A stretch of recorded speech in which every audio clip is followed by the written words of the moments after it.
ડભોઈ તાલુકાના વઢવાણા તળાવ ખાતે આવતા વિદેશી પક્ષીઓ ખેડૂતો માટે આફત સમાન બની ગયા છે। આ પક્ષીઓ ખેડૂતોના ઊભા પાકને નષ્ટ કરી રહ્યા છે।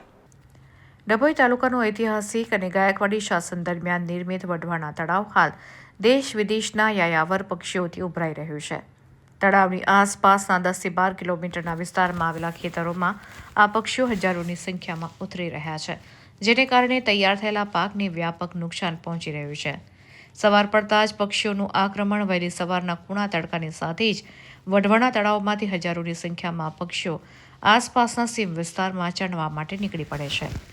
એક જ ખેતરમાં જ્યારે હજારો પક્ષીઓ એકસાથે ઉતરે છે, ત્યારે ઊભા પાકનો સોળ વળી જાય છે। ખાસ કરીને તૈયાર થયેલા અનાજ અને કઠોળના પાકમાં પક્ષીઓ ભારે નુકસાન પહોંચાડી રહ્યા છે। ખેડૂતોના દેશી જુગાડ પણ નિષ્ફળ નીવડી રહ્યા છે। પક્ષીઓથી પોતાના પાકને બચાવવા માટે ખેડૂતો રાત દિવસ એક કરી રહ્યા છે। ખેતરોમાં પક્ષીઓ ન આવે તે માટે ખેડૂતોએ અનેક પ્રકારના નુસ્ખાઓ અપનાવ્યા છે। ચાળિયા અને પ્લાસ્ટિકના ખેતરમાં ડર પેદા કરવા માટે માણસ જેવા દેખાતા ચાળિયા મૂકવામાં આવ્યા છે, તેમજ પવનથી ફફડતી પ્લાસ્ટિકની થેલીઓ અને તાર બાંધવામાં આવ્યા છે। પાકની સુરક્ષા માટે ખેતરની ફરતી તાર બાંધવામાં આવ્યા છે, પરંતુ આ તમામ પ્રયાસો છતાં પક્ષીઓ ખેતરમાં આવી જાય છે અને ખેડૂતોની આખા વર્ષે કરેલી મહેનત પર પાણી ફેરવી રહ્યા છે।